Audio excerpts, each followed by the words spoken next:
ገነት አቶ ተሰማን ይቅርታ ጠይቃ እሺ በቃ ተቀመጭ ተብላ አንድ ክፍል ተሰጥቷት እዛ ትኖራለች። ግን ደግሞ ተሰማን ለማማለል ስትል ልብሷን ለባብሳ አልጋ ላይ ቁጭ ብላ ትጠብቀዋለች። ማታ ላይ አቶ ተሰማ ወደ መኝታ ቤቱ ሲሄድ ገነት አልጋ ላይ ቁጭ ብላ ነበረ። ግራ ተጋብቶ አያትና ነይ ምንድን ነው ሲላት፣ እንዴት ተሰማና አንቺ እና በቃ ግባ እንዲህ እየጠበቅኩህ እኮ ነው ስትለው፣ እኮ ለምን እንደምትጠብቂኝ አንቺ ደግሞ እየባሰ ነው። አንቺስ ምን አይነት አይን አውጣነሽ? የምረሳ መሰለሽ እንዴ? በረሳ በዛም በታመምኩ በችግሬ ሰዓት ያደረግሽኝን ነገር የምረሳ መሰለሽ? ምን እንዳደረግሽኝ አሁን አንቺስ ሰው ነሽና ነው እኔ አንቺን የምቀርብሽ። ስለዚህ እኔ ካንቺ ጋር ምንም አይነት ግንኙነት የለኝም፣ ምንም ነገር። አሁን መኝታ ቤቴን ለቀሽ ሊልትሽ ትችያለሽ ይላታል። ቆይ እንዴት ተስዬ ባለቤቴ ሚስትህ እኮ ነኝ ለምን እንደዚህ ትለኛለህ ስትለው፣ እንዳንቺ አይነት ሴት ከሚኖረኝ ቢቀርብኝ ይሻላል። ሲቀጥል ደግሞ አሁን እኔ አንቺን የምመኝበትም ሰዓት አይደለም። አንቺ እኮ ወግተሽኛል ታውቂያለሽ። ያን ጊዜ በታመምኩ ሰዓት ሽንቴን መቆጣጠር ሲያቅተኝ ላይ በምሸና ሰዓት አፍሽን ይዘሽ ገማኸኝ፣ ሸተትከኝ እያልሽ እየተፋሽብኝ ነበር እኮ የምትሄጂው ታስታውሻለሽ? ምን ነው ዛሬ ነው እንዴት እዚህ ያልኩሽ? ዛሬማ በጣም ደህና ነኝ እግዚአብሔር ይመስገን። ስለዚህ አሁን መኝታ ቤቴ ለቀሽልኝ አሁን ውጭ ይልና ሲኮሳተርባት፣ ወይ እሺ ከፈለከኝ ግን ደግሞ ገኒ ብለህ ጥራኝ እሰማሃለሁ፣ እዚሁ ቅርብ አይደል መኝታ ቤቴ ትለውና፣ ሂጅ የሚጠራ ይጥራሽ፣ እኔ አንቺን የምጠራበት ስራም አላጣው፣ ውጭልኝ አሁን ከዚህ ይልና ተቆጥቶ ከወጣችሁ በኋላ ምን አይነት ጉርናት እንዲች ደግሞ እንደው እኔ ቅርታ ብዬ ትለኝ ታዲያ እያስገባኋት እንድትኖር ነው እንጂ እኔ እሷን ሚስት እኔ ባሉኝ እንድኖር አይደለም እኮ የተዋረደችው ወራዳ ሲል ብቻውን ያወራል። መኝታ ቤት በሩን ከፍታ ስትወጣ ኑሐሚን አይታት ነበረ።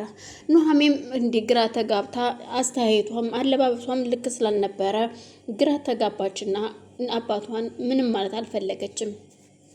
ዘወር ብላ ለአባቷ ምግብ ካቀረበች በኋላ አባዬ ማታ የተፈጠረው ነገር አለ እንዴ?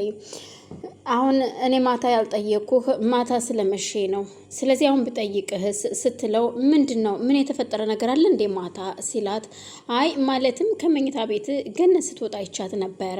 እና ታዲያ ምን የተፈጠረ መሰለሽ? ታዲያ አዎ መኝታ ቤት ነበረች። እኔ ስገባ ወደ መኝታ ቤት አገኘኋትኝና አስወጥቻት እኔ ወደ መኝታ ሄድኩኝ።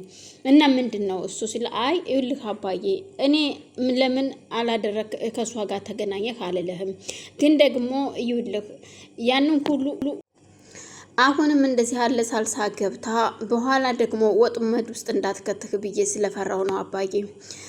ማለትም ገነት በጣም ከባድ ሰው ነች።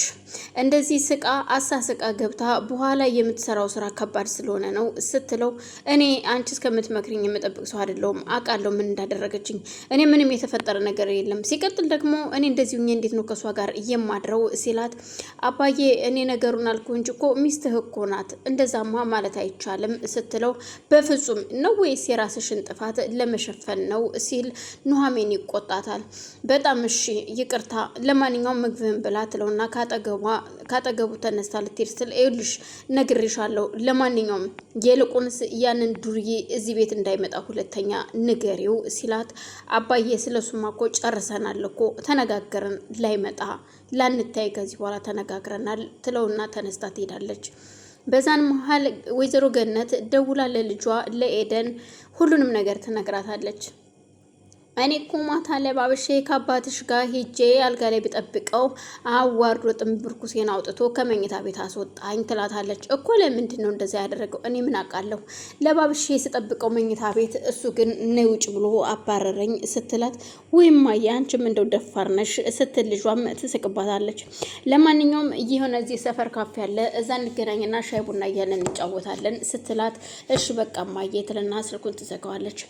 በዛን መሀል ወይዘሮ ዝናሽ ያንን ሁሉንም ነገር ተነግሯት ስለነበረ ለወይዘሮ ዝናሽ ገነት ለኤደን የወይዘሮ ዝናሽ ልጅ እንደተደበደበና ኑሐሚን እንዳስደበደበችው ሁሉን ነገር ትነግራታለች። ኤደን ደግሞ እማዬ በጣም ደስ የሚል ዜና እኮ ነው፣ ይህንን ዜናማ እኔ ለወይዘሮ ዝናሽ መናገር አለብኝ። የወይዘሮ ዝናሽ የጓደኛቸው ልጅ እኮ ነው የተደበደበው ስትል እውነትሽን ነው፣ እኔ እኮ ቤት ሲሄድ እኮ እነ ኑሐሜ ጋር ነበረ ጭንቅላቱ በፋሻ ተጠቅልሎ። እንደውም የሚገርምሽ ነገር ኤርሚያስ ራሱ ተርፏል አልተረፈም ብሎ ሲመጣ አላቅም እሱ በሞትና በህይወት መካከል ነው ያለው፣ ስለሱ ማቀው ነገር የለም ስትለው ሁሉ እኮ ሰምቻለሁኝ ትላታለች። በቃ ይሄንን ዜናማ ለወይዘሮ ዝናሽ መናገር አለብኝ እማዬ፣ ምን ሆነሻል እንዴ? በጣም ደስ የሚል ዜና ነው ትላትና ስለዚህ ሩጭ ሂጅ አሁን መናገር አለብኝ ትላታለች። በጣም ጥሩ በቃ እሺ እናማዬ ልሂድና ልንገራት እባክሽ ለወይዘሮ ዝናሽ ስትላት፣ እሺ በቃ ችግር የለውም ሂጅና የሆነ ነገር ማድረግ አለብን፣ ምክንያቱም ወይ ኑሐሜን ከዚህ ቤት በጥብጠን ማስወጣት አለበለዚያ የሆነ ነገር ካላደረግን እኛ ወደ ቤታችን መመለስ አንችልም ስትል እናትም ለልጇ ትነግራታለች። ኤደንም ይሄንን ነገር ሂጅ መናገር አለብኝ ትልና እየሮጠች እናቷን ጥላት ትሄዳለች። ኧረ እባክሽ ልጄ ቀስ ብለሽ ሂጂ ለወሬ አትቸኩይ ስትል እናትም ትናገራለች። ኤደን ግን ወደ ወይዘሮ ዝናሽ ቤት ከሄደች በኋላ እየሮጠች ስትሄድ ወይዘሮ ዝናሽ ከልጇ ጋር ውጭ እያወራች ነበር በረንዳ ላይ። እባክህን ልጄ ብር ልስጥህና አባትህንም አንተንም የሚያኖር ገንዘብ ልስጥህ እባክህን አባትህንም ከስር ላስፈታልክ ስትለው፣ የተፈረደበትን ሰው እንዴት ነው አንቺ የምታስፈችው? አንቺ መንግስት ነሽ እንዴ? ሲቀጥል ደግሞ እኔን ለምንድን ነው እንዲሄድ የምታደርጊኝ ሲላት፣ በየቀኑ አንተ ባለህበት ሰዓት ተገናኛችሁበት ደቂቃ የኔ ህይወት እየተበላሸ ነው የሚሄደው። እናም እባክህን የምትፈልገውን ያክል ገንዘብ ሰጥሃለሁ ስትለው፣ ልጁ ግን በፍጹም ይላታል። ከዛም እሺ ብላ ከበረንዳ ወደ ውስጥ ስትገባ ኤደን ለእሷ ልትናገር ስትወጣ ይገናኛሉ። አንቺ ምን ሆነሽ ነው? እያዳመጥሽ ነበር እንዴ ስትላት፣ አረ በፍጹም